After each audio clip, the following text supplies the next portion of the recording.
안녕하세요. 매일 새로운 정보를 드리는 채널 보상과 배상 TV입니다. 자, 오늘 주제는요. 이때까지는 우리가 경상 2, 3주 진단, 네, 그리고 추간판 탈출증, 네, 그리고 뭐 골절 사고, 네. 네, 그리고 뭐 골절 사고 중에서도 한시장에 나오는 경우, 연구장에 연구장이나 나오는 예, 경우, 예. 그리고 쭉 치료를 받는 경우, 그러니까 치료부터 합의까지 네, 어떤 과정이나 이제 언제 합의를 하는 게 좋느냐 네, 이 부분에 대해서 이제 네, 알려드렸고, 자, 오늘은 중상해. 네, 중상해라는 거는 자, 요즘은 근데 중상해 기준이 네, 검찰에서도 조금 바뀌는 경향이에요. 네. 어떻게 12주 바뀌었습니까? 진단 이상 나오면은 네, 검찰에서는 네. 중상해로 기소를 하는 것 같아요. 음, 예. 그래서 연구장애냐, 마비장애냐, 뭐 절단이 있냐 없냐 이 부분보다 네, 네, 12주 이상 진단 그리고 여기서 연구장애가 나올 가능성이 있는 게 있냐 네, 없느냐 네, 그거에 따라서 네, 조금 기준이 바뀌는 것 같고 네, 지금 말하는 중상해라 네. 이제 뭐냐면은 마비 감량이 네. 필요하신 분들. 그러니까 무조건 간병이 필요한 네, 분들, 네. 혼자서 자발적으로 움직임, 보행이 안 된다든지, 생활이 안 네, 생활이 되시고. 안 되는 예, 분들, 보통은 이런 분들이 뇌 손상이나 척수 손상으로 인한 마비가 많거든요. 네, 네, 마비되신 분들이 많은데, 네, 자, 이렇게 사고가 난 경우, 네. 사실 그 보호자들은요, 지금 이 영상 볼 시간도 없어요. 여유도 없고. 맞습니다. 네, 왜냐? 네, 거기에 치료에 집중하고, 네, 예를 들어 중환자실에 계신다 하더라도 중환자실에서 부르면 또 바로 가야 네, 되거든요. 네, 그래서 그렇게 병원에 대기하는 이제 상황이 많기 때문에 네, 네. 만약에 이제 이 방송을 직접 보긴 힘들 건데 주변 만약에 분들이 또 계시지 주위 않을까요? 분들이 보면은 네, 이 방송을 이제 정보를 링크를 주시고. 좀 보내주시고 하면은 아마 도움 되실 것 같아요. 네, 네, 자, 그러면 오늘 이 마비되신 분들 네. 크게 주제가 뭐가 있죠? 가장 큰 문제는 네네. 간병비가 아닐까 싶습니다. 간병비. 예, 자, 그럼 예, 첫 번째 간병비 한번 짚어보고 예. 또 뭐 있을까요? 그다음에 이제 우리가 그런 환자분들이 많이 발생하는 네네. 그 감염균, 아, 네, 감염균에 예, 대해서. 예, 네. 예, 그런 것도 조금 문제가 있을 수 있을 것 왜냐 같고요. 감염균이 예, 병실 1인실 써야 되고 그리고 예, 전원 자체도 안 되잖아요. 병원에서 예, 받아주지도 않고. 여러 가지 문제가 네, 여러 가지 있습니다. 문제가 있으니까요. 네네, 네, 그리고 네. 그리고 이제 그 합의 시점이죠. 소송 네네. 시점이라든지 네. 이 소송을 종결하는 시점. 지금 어떻게 잡을 언제 것인지. 이제 우리가 손해배상 받아야 되냐? 그렇죠. 네. 왜냐하면은 뭐 치료를 우리가 이제 평생 받아야 되니까. 예, 평생 받아야 되고 네네. 급성기 치료에는 워낙 그 병비가 많이 나오다 네네네. 보니까 이걸 어떻게 완급 조절을 해야 될지 네네. 예, 그런 것도 조금 중요할 것 같습니다. 네네. 예, 알겠습니다. 그럼 그 부분에 대해서 한번 얘기를 나눠보면 될 것 같고요. 네, 첫 번째 이제 간병비 부분인데 네, 당장 제일 네, 중요한 건 어차피 교통사고는 보험사에서 치료비는 지불 보증이 병원으로 해주죠. 바로 들어가기 예, 때문에 예, 치료비 걱정은 없어요. 네, 네, 근데 막상 들어가야 되는 것들, 네, 간병비, 네, 그리고 간병비하고 이제 뭐 보조구라든지, 물품비, 네, 예, 물품비, 네, 의료비, 네, 그러니까 의료용품비 이런 네, 것들이 이제 당장 많이 들어가잖아요. 네, 자, 이 경우에 어떻게 해결하는 게 가장 좋을까요? 네. 뭐 저희도 많이 받는 네네. 질문인데요. 처음에 사고 나시고 네, 사실 가정 형편이 조금 여유로우신 분들은 이제 가정 내에서 처리를 하겠지만 네네. 그게 아니고 자 금전이 조금 많이 필요합니다. 음, 보통 우리가 간병인을 쓰는데 필요한 비용이 대략 한 350만 원 전후. 네네. 그다음에 물품비로 들어가는 비용들이 50에서 100만 원 정도. 그렇죠. 그럼 평균적으로 400에서 500만 원 정도 매달 들어가죠. 예 네, 비용이 발생하거든요. 네네. 근데 뭐 처음 한두 달은 우리가 어떻게 낼 수 있겠지만 이게 계속 세 달, 네 달, 다섯 달 길어지면은 네네. 사실 이런 비용들이 굉장히 부담스럽습니다. 네네. 예. 자, 그렇다 보니까 일단 보험회사 기준은 이래요. 자, 처음부터 보험회사에서 우리가 이거는 소송 예상건이기 때문에 소송 기준으로 해드리겠습니다. 이게 아니라 네네. 자동차 보험 약관 기준으로 해가지고 음, 가지급을 해줍니다. 그렇죠. 예, 일단 간병비 최대 두 달치. 최대 두 네, 달치. 그 300, 600만 원 정도거든요. 예, 일단 두 달치는 주고, 맞습니다. 네, 그건 받을 수 있고요. 네, 가지급으로 주고 네, 그 다음에 이제 그 외에 보험회사에서 가지급을 해주려면은 네. 기준이 있어요. 약관 지급 기준에 네, 예상되는 평가액이 2분의 1이잖아요. 맞습니다. 자, 네, 이게 우리가 가지급 관련해가지고 규정된 게 치료비에 대해서는 전액, 그렇죠. 그다음에 위자료, 그다음에 휴업 휴업 손해. 손해 네, 이런 것 같이 현재 우리가 산출을 할 수 있는 손해에 대해서는 추정해서 50%를 줍니다. 네네. 예, 그럼 한번 예를 들어 보면은 계산을 해보면 일용 예, 근로자 기준에, 예, 네, 1급이 우리 위자료가 200만 원입니다. 네네. 약관 지급 기준에서 그다음에 임금이 1년 근로자 기준으로 한 270 얼마 되죠. 네네. 예, 그러면은 여기서 또 85%예요. 네. 예, 120만 원 85%면은 정도밖에 안 된다라는 거죠. 그렇죠, 그렇죠. 예, 그러면 실제로 해주는 거는 120만 원에 위자료는 100만 원 정도. 네. 예, 그러니까 매달 120만 원 정도는 가지급을 할 수 있다는 얘기인데, 네, 근데 많이 모자라죠. 네, 120만 원 가지고는 택도 없죠. 예, 그리고 120만 원 할 수 있다는 근거도 과실이 없을 때 지금 이 금액이 무가 나온다는 실을 거죠. 때 그렇다는 네, 거죠. 무가 실을 예, 때인데, 예, 근데 네, 딱 보험사 기준에서 그럼 계산하면은 네, 무가 실일 때 한 120만 원 정도 매달 가지급을 해줄 수 있다. 그렇죠. 네, 근데 이 비용으로는 사실 생활 실제 자체도 안 되죠. 예, 네, 실제 치료도 안 되고. 비용에는 너무 많이 턱도 없이 네. 미달인데 이거 좀 방법이 있을까요? 그래서 저희 사무실 같은 경우에는 네. 보통은 왜냐 생활이 안 되잖아요. 네. 그래서 매달 300만 원씩 정도는 네. 지금 저희 뭐 의뢰인분들이 필요하다는 분들도 있으시고, 네. 아 지금 필요 없습니다. 네. 나중에 필요하면 말씀드릴게 하시는 분들도 있거든요. 네. 그래서 필요하시다고 하는 분들은 네. 네. 저희가 보험사에 얘기를 해서 네. 매달 한 300만 원 정도까지는 계속 가지급이 될 수 있게끔 매달 네, 이렇게 그게 해드리고 사고 있어요. 초기라도 네네. 예. 네. 가능한 이제 네네. 노하우가 있네요. 네네. 예. 뭐 그렇게 해서 이제 도움을 받으시면 다행인데 네. 실제 그 보험회사에서는 이제 처음에 약관 지급 기준으로 판단을 하기 때문에 별도의 요청이 있어도 안 해주지 않습니까? 잘 안 해주려고 하죠. 예.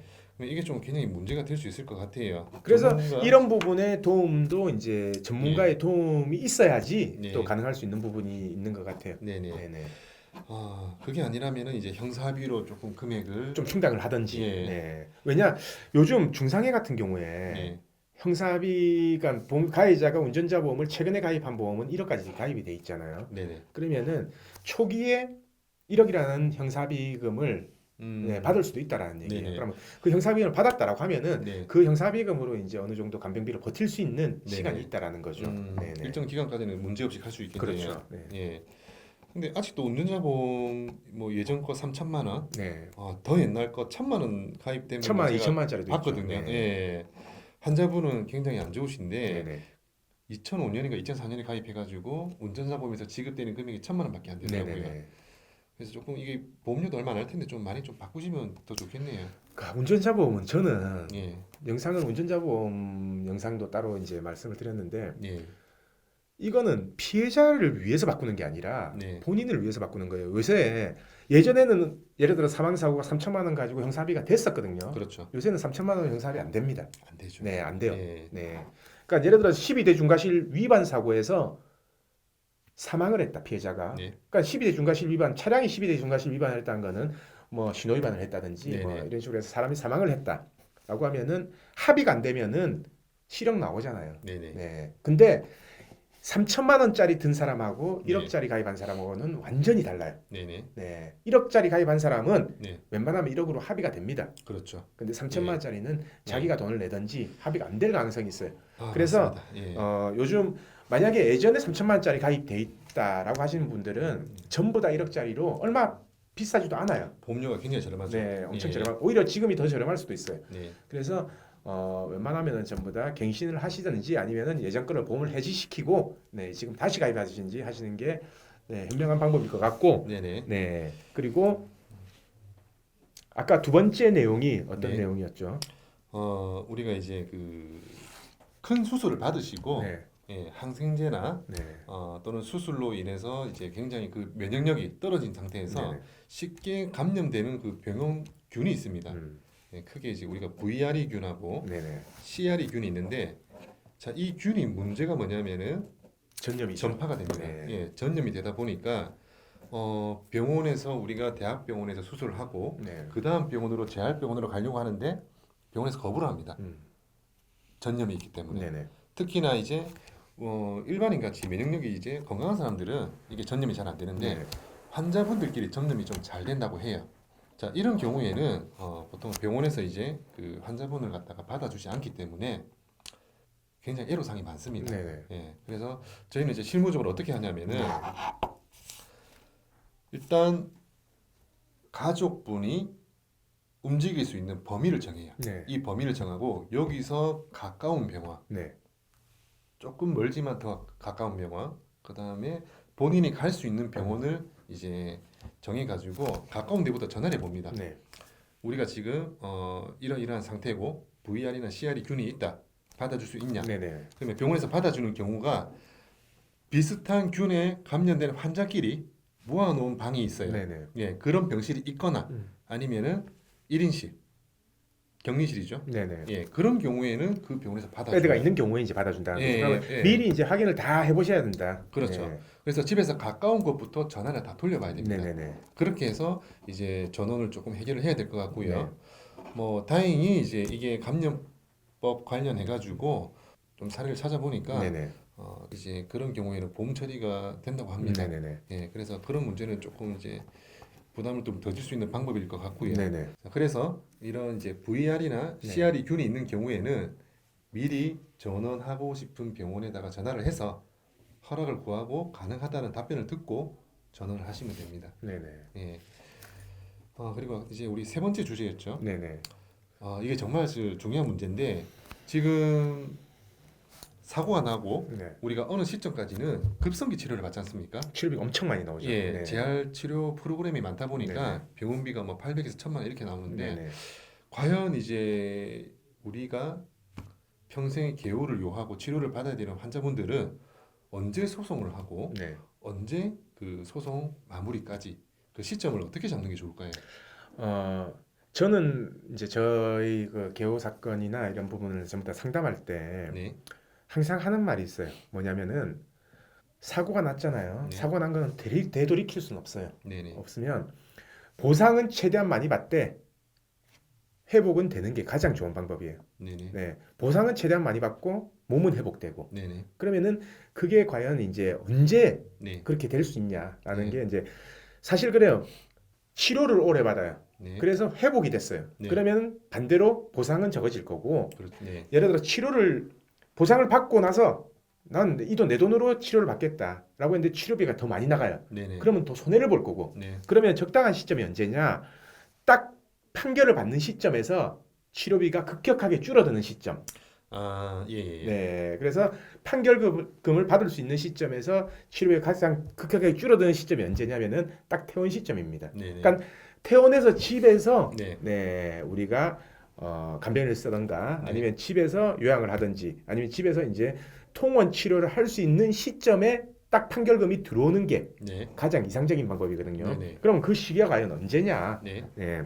자 보면은 우리가 마비되고 개호 사건 그러니까는 척추 손상이나 뇌 손상으로 인해서 마비돼서 보통 집으로 퇴원하는 시점이 네, 2년 시점에서 3년 시점이에요. 네네, 네. 늦으면 3년, 그리고 빠르면 2년 정도거든요. 그리고 척수 손상 같은 경우는 좀 더 빠릅니다. 네, 왜냐? 본인이 오래 네. 못 있어요, 병원에. 네네, 본인이 지겨워서. 네. 왜냐면은 척수 손상 같은 경우에는 의식은 멀쩡하잖아요. 그래서 본인이 병원에 있기 싫어하고 이제 집에서 그냥 통원을 한다든지 아니면은 집으로 퇴원하고 싶어 하기 때문에 네, 2년에서 보통 3년이 가장 네, 네, 퇴원을 많이 하는 시점이고 네, 뇌손상도 마찬가지입니다. 뇌손상도 3년 지난 시점부터는 결국 재활이거든요. 네, 네, 재활인데 그 재활은 우리가 신체 감정에서 보면 알아요. 신체 감정에서도 5년 이렇게 입원을 잡아주지는 않아요.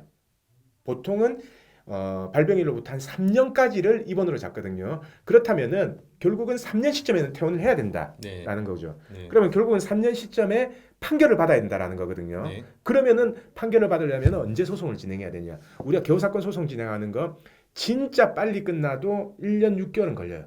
그래서 보통은 1년 6개월 이상 걸린다고 봐야 되는데 그러면은 사고일로부터 한 1년 정도 시점이 소장이 접수되는 시점이 아닐까 저는 네, 이렇게 생각합니다. 그래야지 네, 1년 6개월 시점 정도, 2년 시점 정도의 모든 신체 감정을 다 받고 네, 네. 그래서 딱 태어난 시점 정도의 판결을 받을 수 있는 시점이 그 시점이다. 네. 네, 라고 저는 그렇게 생각하는데 혹시 네. 다른 생각이 있으세요? 저도 뭐 그 부분은 공감을 하고요. 네네. 어, 이런 경우 있잖아요, 지금- 우리가. 네, 뭐 예를 들어서 끝까지 치료해가지고 회복된다든지 네. 아니면은 이제 끝까지 치료하고 있는데 중간에 도중에 사망을 한다든지. 제가 그걸 네. 말씀드리려고 네네네. 했어요. 월요일이었습니다. 네. 저희 환자분이신데 의뢰인 분이신데 이분 제가 장례식장 갔다 왔어요. 네네. 예, 작년이 아니지 2020년 6월 달부터 저희가 이 사건을 진행을 했었거든요. 사고는 언제 났었죠? 사고는 2018년 9월 달 정도 됩니다. 네네. 예. 그래서 이제 2년 되는 시점에서 어쨌든 맞춰가지고 이 사건이 진행이 되어 있어야 되는데 네네. 이분 같은 경우에는 사실 우리가 이제 소송을 1년 되는 시점에서 들어가는 게 맞았는데 네. 결론적으로는 네네. 근데 안 들어간 이유가 있습니다. 네. 그 이유가 뭐냐면은 이분의 회복 속도가 너무 느려서. 아니요. 너무 반대였습니다. 빨라서. 굉장히 좋았습니다. 네. 그리고 회복 속도가 거의 뭐 이 정도 수준으로 음. 굉장히 좋아지고 있었거든요. 그렇게 해서 어느 정도 증상이 고정이 되고 이분이 단기적인 사망을 하실 거라고는 사실 아무도 예상을 못했습니다. 예, 처음에 뇌를 다치시고 나중에는 글씨도 쓰시고요. 네네. 예, 본인 의사 표현도 눈으로 깜빡이면 다 하셨거든요. 그 정도로 컨디션이 좋으셨는데 흡인성 폐렴이 왔어요. 그래서 합병증은 항생제를 쓰다 갑자기- 보니까 나중에는 항생제 내성이 왔습니다. 네. 그러다 보니 더 이상 항생제가 안 되는 거예요. 염증 수치는 올라가고. 예. 네. 그래서 결국은 급작스럽게 이제 조금 사망을 하셨는데 네. 좀 안타깝기도 하고요. 뭐 사람 앞일을 알 수는 없는 거지만 저는 그것도 중요하다 생각합니다. 이 합의 시점을 잘 잡고 소송 시점을 잘 잡아야지. 그게 제일 중요하다고 봐요. 네네. 네, 그게 제일 그러니까 이 개호 사건에서는 가장 중요한 건 뭐냐면 매달 가지급 받는 것도 중요하지만 가지급 네. 받고 뭐 중간에 치료 과정은 당연히 제일 중요한 거고요. 근데 웬만하면 보통 사람들은 어떻게 생각하냐면요. 대부분 네. 사람들이 네. 치료가 다 끝나면은 그때부터 이제 소송을 알아보는 겁니다. 네. 근데 그때부터 소송을 하면요. 또 2년이 걸리는 거예요. 아니면은 그때 합의를 하면 되겠다라고 생각하는데 네. 개호 사건이 보험사하고 합의가 되는 경우는 진짜 극히 드물다고 봐야 돼요. 네. 왜냐? 일단 저는 합의를 추천을 아예 안 해요. 네네. 왜냐하면 우리가 개호 사건에서는 여명 단축 기간이라는 걸 산정을 하잖아요. 네. 그래서 여명 단축 기간까지만 개호비를 주잖아요. 치료비도 그렇고. 근데 예를 들어서 여명 단축 기간을 50%로 합의를 했어요. 근데 예를 들어 50% 이상 살았을 경우 네. 계속 간병인이 들어가야 되는데 네. 네, 추가 청구가 안 된다라는 네네. 거죠. 그래서 저는 개호 사건 같은 경우에는 여명 기간 때문이라도 무조건 판결문을 받아야 된다. 네. 네, 판결문을 받고 네. 그 이후에 네. 네, 만약에 살아 있을 경우 다시 소송 제기가 가능하기 때문에 네. 지금 저희 소송 진행하고 있는 사건 중에 10년 전에 판결이 된 사건입니다. 네. 네, 그건 물론 저희가 진행한 건 아니고요. 네. 10년 전에 판결이 됐는데 그때 10년 전에 여명 기간을 10년을 받을 거예요. 네. 지금 생존해 계시거든요. 네. 통화를 하면 멀쩡해요. 네. 이제 척추 손상으로나 마비거든요. 네네네. 네. 그럼 다시 소송 들어가야 될 거 아니에요. 간병인에 대해서, 네. 향후 치료비에 대해서. 네. 그래서 지금 소송 제기한 사건인데 네. 만약에 이분이 10년 전에 합의를 했다. 네. 그럼 어떻게 됐을까요? 당연히 소송 제기는 못 하겠죠. 많이 어렵지 않을까 네. 싶습니다. 그래서 개호 사건 경우에는 합의보다는 네, 소송을 저는 추천하는 게 그런 것 때문이에요. 네네. 네. 물론 금액도 차이 나지만 네. 네. 어쨌든 이렇게 많이 다치신 분들이고 평생 이제 누군가의 간호 개호를 요하시는 분들이라면은 이 합의 시점, 네. 그다음에 간병비 문제, 그다음에 소송 시점, 종결 시점까지 여러 가지 부분은 좀 고민을 많이 해봐야겠네요. 엄청 고민, 예, 복합적으로 네. 검토를 종합적으로 해봐야 되고 예. 그리고 처음부터 이제 조금 꾸준한 관리가 필요하다. 네네. 네, 왜냐면은 요즘 보험사가 주장하는 게 그거예요. 우리가 개호가 8시간 나오잖아요. 네. 8시간 나오면은 일용 근로자 임금으로 계산했을 때 간병비가 420만 원입니다. 네. 그러면은 판결이 8시간, 그러니까 신체 감정에서 8시간 나왔으면은 판결문에도 420만 원이 나와야 되는데 네. 판결문에는 6시간이 나오는 경우가 많아요. 네. 보험사가 뭘 주장하냐면 이때까지 간병비 쓴 거 봐라. 네, 300만 원도 안 썼다. 네. 근데 왜 앞으로는 420만 원을 인정해야 되냐? 네네. 네, 그런 부분을 많이 주장한다는 거죠. 네네. 그런 부분도 신경 써야 되고 네. 보호자가 간병한 경우 네. 간병비 지출도 안 했는데 왜 간병비를 줘야 되냐? 네. 라고 또 보험사가 주장하는 경우도 많고요. 네. 그래서 사고 초기부터 나중에 보상받을 거를 미리 생각을 해서 네, 이제 계획을 잘 짜고 치료 계획부터 해서 네. 보상 계획을 잘 짜고 네. 이렇게 진행을 하는 게 맞지 않나라는 네. 게 이제 제 생각이고 네. 그리고 사실 이 개호 사건을 얘기하다 보면요. 네. 10시간을 얘기해도 부족해요. 맞습니다. 네. 워낙 다양한 네, 케이스에 워낙 다양한 케이스가 있고 네. 워낙 치료 방법도 많고 변수가 많잖아요. 병원만 한 10군데 다녀야 되는데 네. 네, 변수도 많고 그리고 어느 병원으로 더 이제 돌아야 되는지 네네. 그러니까 보통 3개월 네. 3개월씩이거든요. 그러면은 이 병원 갔다가 다음 병원은 어디로 가야 되고 다음 병원 어디로 가야 되는지를 또 계획도 잘 짜셔야 되고 그래서 이 개호 사건을 얘기하다 보면은 상담도 한 2시간 정도 네. 해도 모자라거든요. 네네. 네. 그래서 오늘 방송으로 모든 걸 전부 다 설명하기는 힘들고 네. 그래서 예전에 제가 방송해 놓은 것도 개호 사건 중에서도 1편부터 한 5편까지 나눠서 제가 방송한 파트가 있습니다. 네. 그래서 그 부분 한번 또 참고해 보시면 될 것 같고요. 네. 오늘 시간에 네. 지금 말했던 거 말고 네. 꼭 이제 뭐 해야 될 언급해야 될 또 중요한 내용 없을까요? 큰 부분은 아닌데 네, 이제 우리 기저귀값, 네네. 그다음에 욕창 바디 방지 방지 매트, 패드, 네. 예. 그다음에 뭐 카테터 등등 이제 소모품이 있습니다. 이 소모품 같은 경우에는 우리가 처음부터 영수증을 차곡차곡 모아서 정리를 하시는 분이 있고요. 네. 바로바로 청구하시는 영수증을- 거죠. 예, 그런 분도 계시지만 많은 분들이 이게 될까라는 생각에 영수증을 많이 버리세요. 근데 나중에 그걸 다시 발급하려니까 애로사항이 많은 네, 거죠. 그렇죠. 예. 네. 그래서 그게 쌓이고 쌓이고 사실 목돈이거든요. 네네. 그래서 우리가 실제로 지출한 비용에 대해서는 이제 책자로 하나 만들어 가지고 네네. 뭐 정리하는 습관도 좀 필요할 것 같아요. 네네. 그래서 네. 저도 이미 설명드렸던 게 네. 날짜별로 정리를 해라. 네네. 네. 그리고 이게 뭐 산 거다라고 네. 풀로 붙여가지고 홍책에 정리해 놓으면 네. 나중에 한 번에 이제 청구하고 한 번에 이제 청구받기가 지급받기가 쉽다. 네네. 네, 라는 부분을 강조를 했었어요. 음. 네. 자, 그래서 한 5편 정도 같이 토론을 하면서 이렇게 이주 진단부터 추간 반탈출증 그리고 골절 그리고 중상해까지 네, 이렇게 토론해 보는 시간을 가졌습니다. 자, 그리고 이제 이게 마지막인데 네. 다음번에 또 자주 부산에서 올라오셔가지고 네, 네. 같이는 토론하는 시간 네, 네. 갖도록 하면 좋을 것 같고요. 다음번에는 이제 이 변호사님들도 전부 다 네네. 네, 한 6명 모여가지고 네네. 이야기하면 좋지 않을까. 자, 그래서 이번 방송으로 이 토론하는 거는 마무리하고요. 내일도 새로운 주제를 가지고 다시 오겠습니다. 오늘 방송 끝까지 봐주신 구독자분들 감사드립니다.